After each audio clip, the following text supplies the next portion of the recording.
And welcome to today's Resilience Reset. We are going to be talking about all things joy. How do you create and add more joy into each and every day? Now, if you've been following along with these online programs, you know that this is a huge passion for me, that I choose to put joy into my day each and every day, even when things are going wrong. It's one of my core philosophies of silver lining thinking, and we are going to be talking about that. But there is someone else who is equally as inspired and motivated to have people to include joy in her own life, but also to get people doing this. And it is my guest today, Sheryl Lynn from Joyly. She is the founder and CEO, and I'm super excited to have her on the show. We were talking last week and just catching up because she loves to, relationships and all of that, and just getting to know more about each other. And I'm like, oh, you've got to come on the show. And there was the answer. So, And here we are. Cheryl, awesome Here to we have are. you here. Super excited. We were going to do it on Thursday, but then realized that it was Thanksgiving in the US. So, happy Thanksgiving. Thank Did you. you have a lovely long weekend?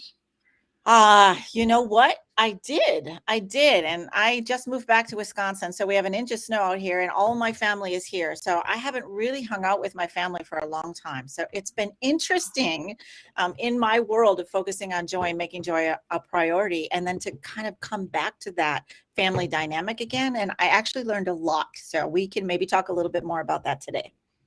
Absolutely. Okay, so I'm thinking, like, where do we start? So I before we jump into the concept, because sometimes people will come in late, they're going to watch the replay, whatever. I want to start where we would normally end, which is about your big symposium that's happening next week. So, do you mind just telling people what that is? Because I want to be sure that people have access to this particular event, and then we're going to talk about all things joy from there. So, go ahead, give us an update. Like, what is it all about? And I will definitely be sure to share the link in the comments. Thank you very much. The Global Joy Symposium is me gathering doctors, scientists, physicians, PhDs, you name it, people who are luminaries. I call them luminaries, and they are really just coming together in a format to make joy a priority, right? So it's Christmas time. We have Christmas joy. We have birthday party joy. There's all kinds of different things like get joy, choose joy, spread joy, find joy, all that kind of thing. But at the end of the day, the last 30 years of my life, I discovered that joy isn't really a front burner conversation. And so our goal is to make it a front burner conversation for the entire week, December 6th through the 10th. And I don't know who's listening or what's going on right now as far as if this will be evergreen or forever around, but there is a code through December 1. So we have a couple more days. The whole week is just $22 when you use that code. And it's Wow. listed in both the Facebook and the LinkedIn profiles. So super excited to share that. But hopefully you can stop in, come in and out during the week, and we'd love to have you. Awesome. Okay. So you just opened up a can of worms there on like 5 different conversation topics to go on.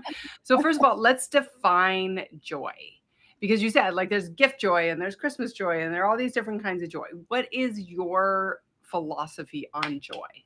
Thank you for asking. So I'm just kind of really just moved past joy because it is to me such a fluffy word that it doesn't really have any power and punch anymore. As Okay, we'll let's learn. pause for a second, which is Okay. really interesting because your entire company is around the word joy. Exactly. So happy, as we know, we move in and out of joy or in and out of happy. We have an ice cream cone and we're happy. We buy our Mercedes and then the Mercedes breaks and then we're not happy. The ice cream cone is gone. We're not happy anymore, right? So we all get to experience all kinds of emotions during the day. Happy being one of them: fear, shame, guilt, courage, stress, worry, concern. I mean, we can go on and on. What's cool is the human condition is we get to have all those emotions every day, every single day. Joy is really way up on the high end of that scale, one of the highest or the highest vibrational emotions on the planet is joy. So why is joy important? First of all, it's because it makes us feel good. And when we make decisions operating in the state of joy as you do on a daily basis, different outcomes are produced. And if you're worried, scratching your head, structure, or stressed out beyond imagination, how can you expect anything different to come as a result if that's where we're making decisions from? So if that makes sense, joy is a state. We love it, but we're not really sure how to stay there. So joyly is actually a new word, ELY, I add to the end of it. And I created my own definition for the Webster Dictionary. And if you don't mind, I'd like to read it for you. Okay, go for it. So joyly is a conscious, mental, emotional state, such as the emotional states of anger or sadness, that is universally, all people understand and yearn for joyly emotions. So it's universally, subjectively experienced as a strong feeling encompassing an elated attitude and mood.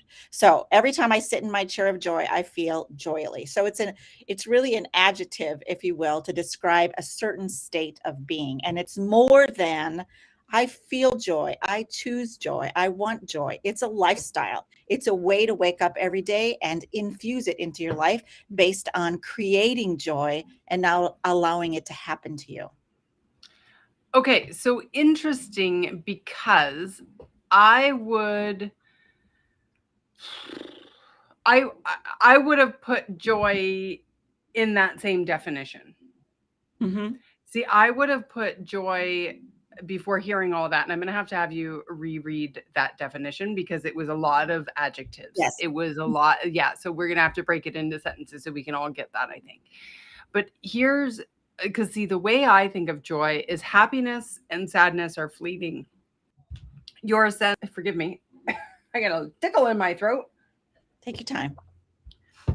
Joy is the underlying sensation from which you operate. Correct. It's less fleeting. Yes. Right? Like it's less fleeting. It's like you can feel a sense of joy even when you're sad. Correct. Correct. Okay, so we have the same philosophy. I don't think a lot of people agree with me though. Like I think a lot of people think it is just an emotion on the scale that goes up and down, up and down. No. Whereas I think it's a state of being. It is a state of being, and it's a place where we don't often hang from because we are not accessing it. I have a 3-step formula: accessing it, sustaining it, and activating it. So even though you know that it's a state of being, the ability to access it, like you say, choose joy, is rare for the most part for a lot of people. So yes, it's a state of being, but it's also, I try to explain it more than that. Joyly is creating that state of being on a daily basis. So like you said, choose joy. It's great. But what if there's something or some circumstances during the day that you don't have a choice one way or the other? You actually have to go out of your way to create it. Does that make sense? I agree with that. Yes. You do. Like, and it's even, but it's so much in the little things, right? Your ability to look up and see something beautiful and actually soak in that moment and find joy, right? Or be in a state of joyliness. You got it. You got it. And see, what's interesting from your perspective, Allison, that I hear what you're saying is sometimes this is a really simple conversation for some of us. And I'm hearing that from you. Like, I don't think it's like that for all people all the time, or it took a process to get here. Am I right? It took some learning. Did it? Yes, it did. And you're right. We're always still learning. And it is 100% is not something that I woke up from. It was because, like, and I think Sheryl Lynn, like, or Sheryl, I always want to say your two names. I know it's not. It is your first name, your last name, just Sheryl. But for me, I had to hit rock bottom in order to feel inspired enough to go on a journey so that I wasn't controlled by all the stuff that was going on around me. And good job. Great. And to sustain that and make your life about that every day, all day long is extremely rare leadership.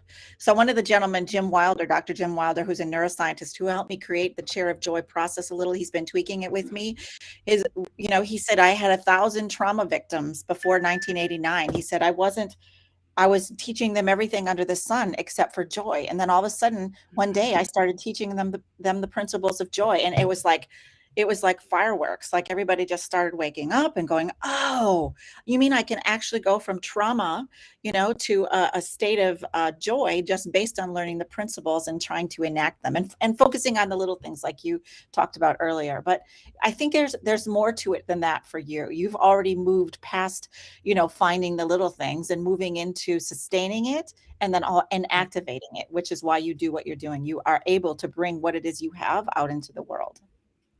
Thank you. Okay, so let's talk about this framework so that other people can do it. Because when I figured it out, I didn't have a framework, and I suspect it would have fast-tracked things a little bit, perhaps. So please share with us how this works, and maybe we can go into each of the 3 steps even.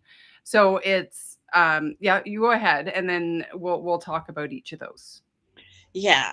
I think we really have to meet people where they're at. So I like to say happy and, if we're in a place of happy and that feels good for a minute, that's perfect. Like, let's celebrate that. And then if we can get into joy and go, oh, I feel my, grandkids, and this happened and that person smiled at me or looked this way, you can start to sense that the joy continues on. But what happens most of the time for us is that it doesn't stick. Right. And so I created over the last 30 years a process called the Chair of Joy. And let me tell you, it took so many years and so many people and so many interviews and conversations, thousands, to get to this conversation called the Chair of Joy, and keeping it very, very simple. So let's do it really quickly, if you don't mind.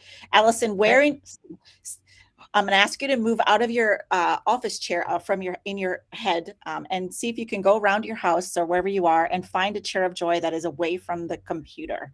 So what room feels good to you? What chair feels good to you? Could you just describe it real briefly? Well, I have this chair right here, my lounger, that is off to the side. See, I have to put this down because, oh yeah, wouldn't you love it? Yeah, this is where Winston likes to sit often, at my head. But yeah, it's like a nice big chair. I want that. That is absolutely beautiful.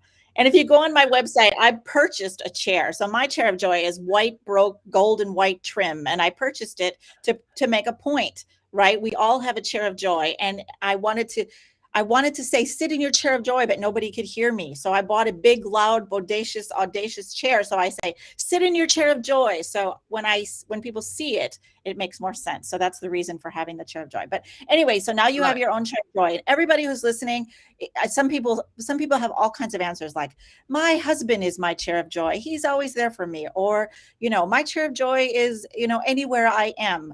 But the idea is to really give yourself an opportunity to name one in your house. So it's really, really important to anchor yourself to that. So you did that. The next part is to just imagine yourself sitting in the chair of joy, or if you can, go over there and sit there right now and put your feet on the floor and just take a couple of deep breaths and enjoy what you see, enjoy what you hear. This is not a closed eye session. One of the things I always got wrong was meditation. Am I doing it right? Even prayer. Am I saying it right? Am I asking the right questions? Is this, there's so many little judgments going on in your head. So just imagine yourself sitting there. Everything's fine. Are you actually going to go sit there? Well, I don't know. You asked me to go sit there, so I will. I got my blankie and my chair. Oh, do it. I don't know. I will. Here, I even move my camera. Okay. This might be getting too right by the window. It's perfect. Oh my God, this is going to be exciting. Okay, I can hang out here. I've got this Shure mic, and it can handle this. It can handle me moving this far away. Okay, hi. Oh, you look fabulous, and it looks so comfy. So put your feet on the floor, and when you're sitting, that's not as comfy. Okay, you can do whatever you want though, and look out the window, see what you can see, hear what you can hear, and just take a moment. And I want you to just take a deep breath in. So I ask people to take 6 seconds in, like an actual wave. So think of an ocean wave in and an ocean wave out, and just do one more. And I want you to see if you can tap into one of your most joyful moments, Allison, in the whole wide world. One of the most joyful moments you can ever think of that happened when you were a little girl or yesterday or anywhere in between, and just describe it in one sentence. The most joyful? How am I going to judge? There's no judging. The first thing that comes to mind. The first thing, even if it's wind on your face, some people don't even have one. It's hard to even come up with one. Some people have so many. So just the first one that comes to mind. Yeah. So I'm going to say soaking in the morning sun the other morning. It was lovely. Perfect. So Yeah. just there you are in your chair of joy. Just let that resonate from your head to your toe, right? The sunshine, who's out there, what you heard, what you felt. Perfect. Soaking in the morning sun. I love that. And let's take one more ocean breath in. So ocean breath in, 6 seconds in. And I want you to tap in another joyful moment. So it could have been a family member, a festival, award, a speaking engagement, anything that pops up in the first thing that comes to mind. Second memory of joy. Probably laughing with my mom over something that was really hysterically funny. Yeah. Because we both laugh, and we laugh in like without any sound. It's very, yes. Anyway, keep going. Yes. All right. So everybody who's doing this with us, if you could sit in your chair of joy, feet on the ground, have two memories, just like Allison did. The first one was the sunny ambiance around her, and then laughing with her mom. So if you could let those memories resonate through your body and then come up with one word that describes the essence of those two. So for you, the sunny day and the laughter with your mom, what's the one word that you can come up with that describes both of those, the essence? I would say the moment, like being truly present. Present in the moment. So present, we'll go with present. Okay, perfect. Okay. So being present. Next thing is we're putting present. And again, it's not a closed eye experience, but if that feels good for you, that's perfect. And if you want to put present, being present in some kind of a container, what kind of container would you put it in? Anything physical that comes to mind that you can put something in to carry it around.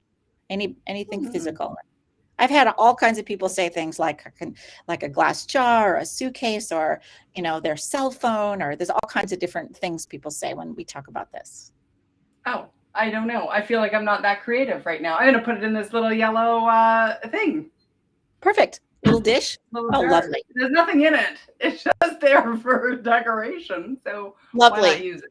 Lovely. So you and me are going to go on a little trip, and we're going to take this immense feeling of joy that you have, that you call presence, being present. And we're going to go on a trip. And there's 1,000 people at the end of the runway, and they want to know what you have to say about being present. What would you say to them? So they don't get it. They're not following this joy track of you at all. Oh, wow. What would you tell them? How would you get them on your ship of being joyful that you are so good at? Well, I mean, that would be an entire process, of course. But I think the big thing is got to be around believing. I think I'm going to get out of the kids' chair out of there. Yes. That just doesn't feel quite as good on the. Here, I'll do this. Yeah, I'd say it's probably like, I'd explain that it is possible. Right? I think that's the biggest thing. I don't know if people know that it's possible. I think you're absolutely right. And so what's cool, and let me just break it down for everybody. What we did is we made your joy that was intangible tangible. So she put it in her glass jar. You put it in your glass jar, and we carried it with us. So it became physical. So that's the point. Is it's possible because it's inside and accessible all the time. We just get over in our chair of joy and have access to it so that we can remember that it's there. And then what you did is you shared a message with other people, and you said, hey, guess what? It's possible. And generally what comes out of people's mouths right at that point is the exact thing that they have to hear themselves. Oh, right. It is possible. I have to just be aware. I have to take a minute. Even though there's the stress and the chaos and the worry and the guilt and the shame, I can interrupt it or disrupt it with this feeling of joy by sitting in the chair of joy. And there's a little bit more to it than that, but that's basically the framework. And we can post the link to that PDF about how to do that. Oh, that's so fun. Yeah, I love it. So do you find that people are resistant to this? Like, so you said you agree people don't necessarily believe it's possible to live a life like this, but are people resistant to it? Like, do they understand how important it is to be able to find this sensation?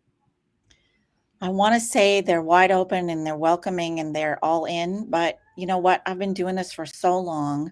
And in fact, I was just talking with Dr. Paul Abel, who's traveled all over the world. He's a PhD. He's a medical healer in Malibu. He's worked on all the stars all over the years.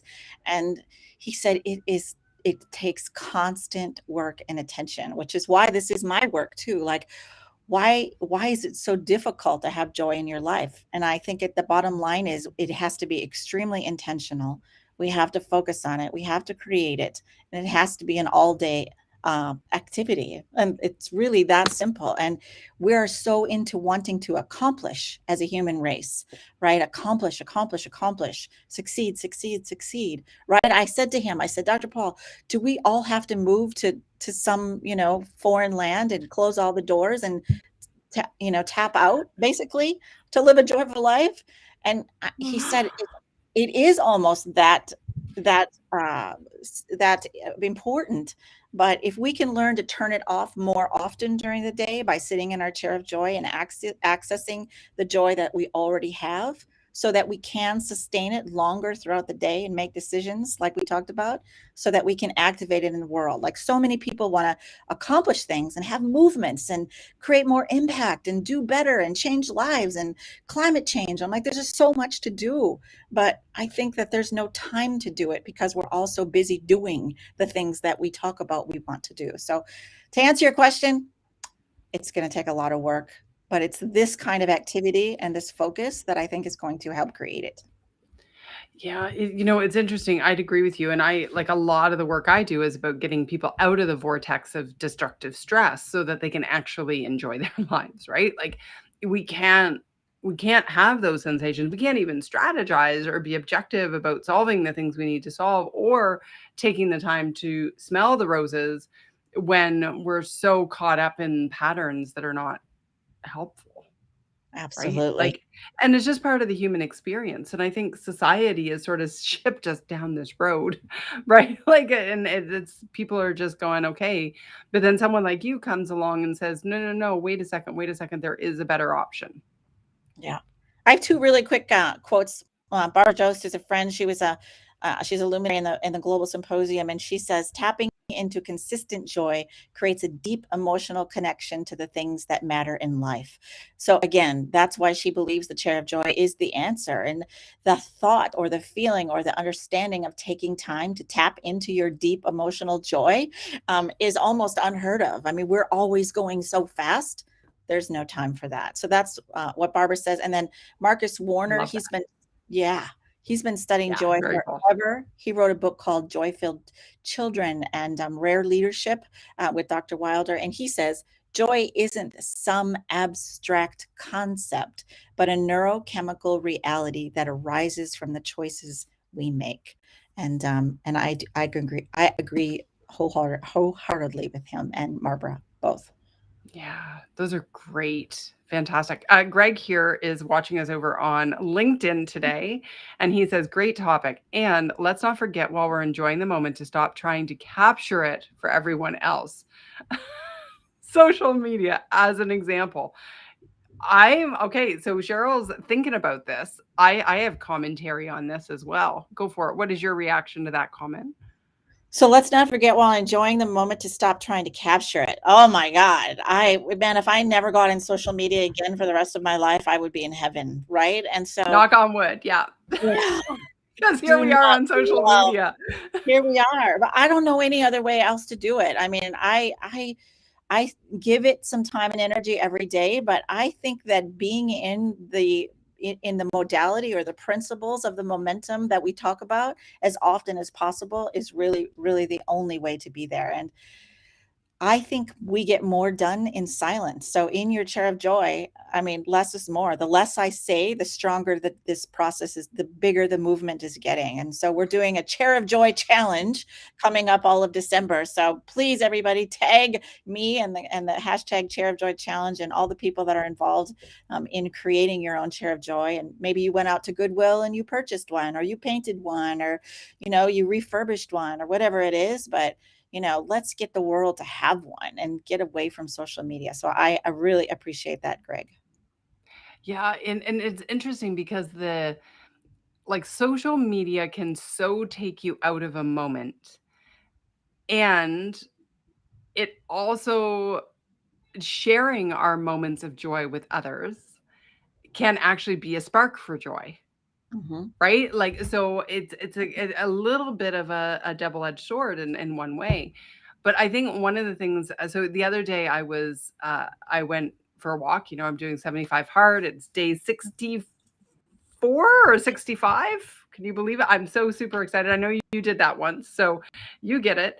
But my AirPods, the reason I'm only wearing one is my it's not my input, it's my output. It's because the other one's not charging. And so between my phone draining power and these things not working, I actually went on a 45-minute walk without any electronic with me at all.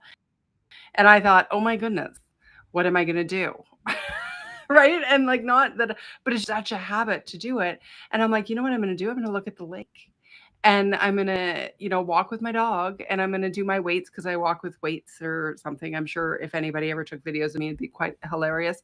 But you know what? We were so addicted to the social. We're so addicted to that. I've got to capture it or I've got to be available or what if somebody calls while I'm on my walk, right? Well, then they'll leave a message or they'll probably just text me and I'll get it when I get back. Right? So it's just, I think, changing and putting things into perspective. The other thing that I've noticed is because I love capture of moments, right? With like, even I did it the other day with the sun, put it up on social media.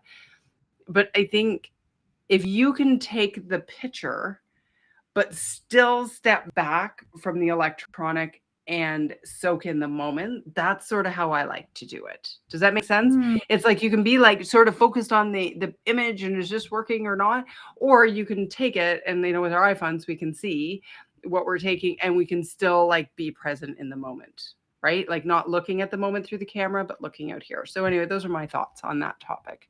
Yeah.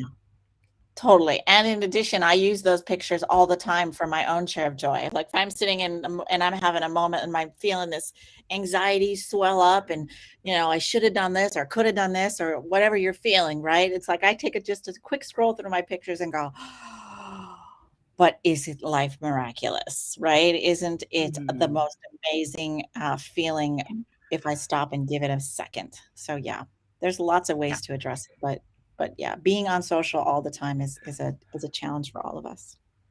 Well, and I think also being connected to the outcome is really unhealthy, right? Yeah. Like I think, and actually I noticed it. I had my first post go viral, right? I was super excited about 2 weeks ago. And it was a carousel about being unhappy at work. And I mean, what a shame that that's the one that gets really a lot of traction because people are generally apparently unhappy at work.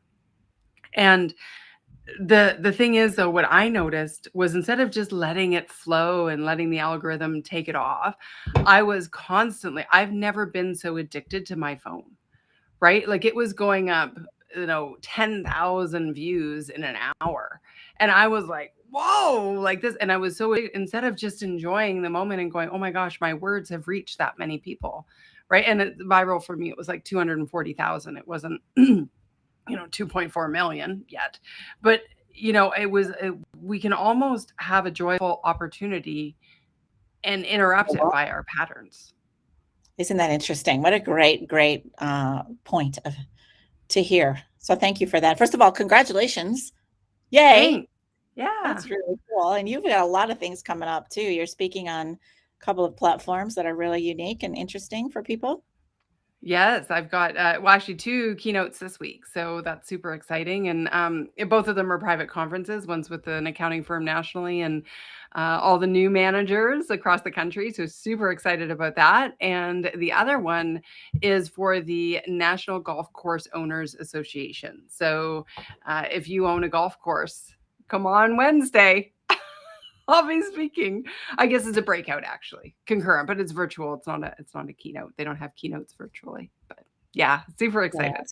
You know what? Like this is what I love to do, right? And every day that we can show up and just, I believe that one of our greatest opportunities for joy, beyond our own, like how we show up in our day on our own, is being part of somebody else's success story. Yes. Right. And that's why, like, I think you're creating a movement. And I know you've had like some really cool people involved. Who else? Who are your champions, your big champions of this? Oh, so my goodness. Let's see. So Steve Mariotti is on our luminary list. I think Warren Buffett's son worked for him. He owns 18,000 books. He's a PhD. He's had 1.2 million entrepreneurs go through his network. He's just in it and he's in the moment and he's so present and he's just so you can just feel the joy coming from his cells. It's amazing. And it took him a lifetime to get there. Like he remembers crying in the back alley because he, was bullied. So he's come a long way. Vassie, I think her last album hit 50 billion views, Vassy, if you look her up. So she's kind of in the techno music. She lives in Los Angeles, and talk about obstacle after obstacle. She's a young lady and doing amazing. And so just so many champions. I'm graduating people as a champion. Like I'm graduating you right now today, Alice. Actually, we did it the other day. I have a little graduation hat as a champion, but just every single day I have the same conversations with people. And if I can say, can you use the word joy in your day more often, right? Can you sit in your chair of joy 3 times a day, 2 times a day, 1 time a day?